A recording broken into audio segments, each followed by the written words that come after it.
We can only speak to the contacts that our government had. We are not interested in war. We were just conducting retribution for a terrorist attack. If they stop, we stop. Operation Sindoor के दौरान भारत पाक के बीच काफी संघर्ष हुआ। हालांकि फिर दोनों देशों के बीच समझौता हो गया। लेकिन इस बीच अमेरिका के राष्ट्रपति डोनाल्ड ट्रंप के दोनों देशों के बीच मध्यस्थता के दावे ने जोर पकड़ लिया। वहीं तीसरे पक्ष की मध्यस्थता के सवाल पर अब कांग्रेस सांसद शशि थरूर की प्रतिक्रिया सामने आई है। उन्होंने पुष्टि की कि भारत को संयुक्त राज्य अमेरिका, फ्रांस, यूएई, सऊदी अरब और कई अन्य देशों के अधिकारियों के फोन कॉल आए थे। The quick cease of hostility between the two nations was mainly because of United States intervention.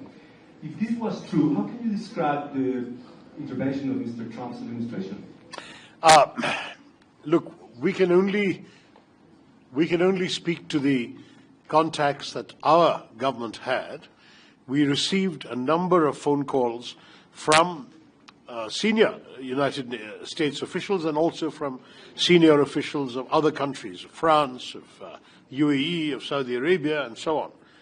And the message we gave to all these countries was exactly the same. We are not interested in war. We were just conducting retribution for a terrorist attack. If they stop, we stop.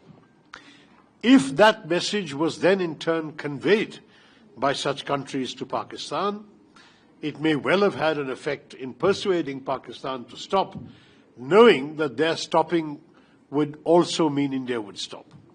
So it's possible that that's what happened. But certainly there was no sort of active process of mediation that we are aware of.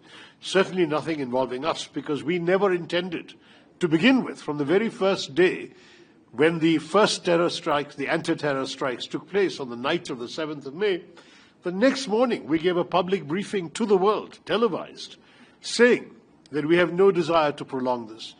If Pakistan retaliates, we will retaliate. If Pakistan stops, we will stop. That was our consistent position every day. So there was no change. They stopped, we decided to stop. We are not the belligerent power in this particular equation, Maria. I just have one question. You had a very successful visit to Guyana and Panama, and the countries gave you a very strong word of support against terrorism and also against countries supporting terrorism. What are your expectations from Colombia, given the fact that Colombia is expected to be a part of the United Nations Security Council from next year, where Pakistan is already a non-permanent member? Well, we certainly wish Colombia all the best in its service on the premier body for peace and security of the United Nations.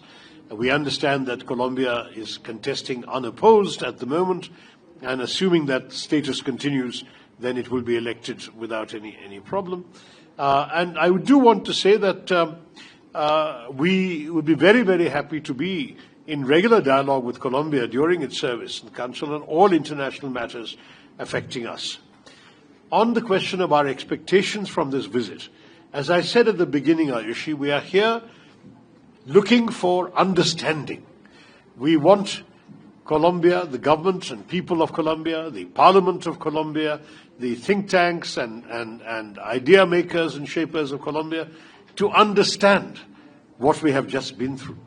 And if they have that understanding, we are confident we will have their sympathy and support, which we also hope to get. But first we need to understand, because we have the impression that perhaps the situation was not fully understood when that one statement came out after the Indian attacks began. Understanding is extremely important for us.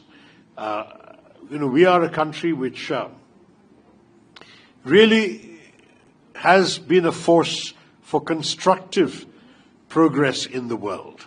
We are proud of our contributions to the United Nations in areas like peacekeeping and development and fighting the environment, all sorts of things. India has never been a country that wishes to be seen in the context of war and terror.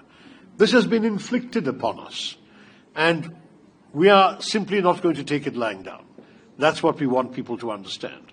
And we certainly hope that other governments will tell those who give safe haven and protection to terrorists to stop doing so. That would be very helpful indeed as well, in the Security Council or outside it.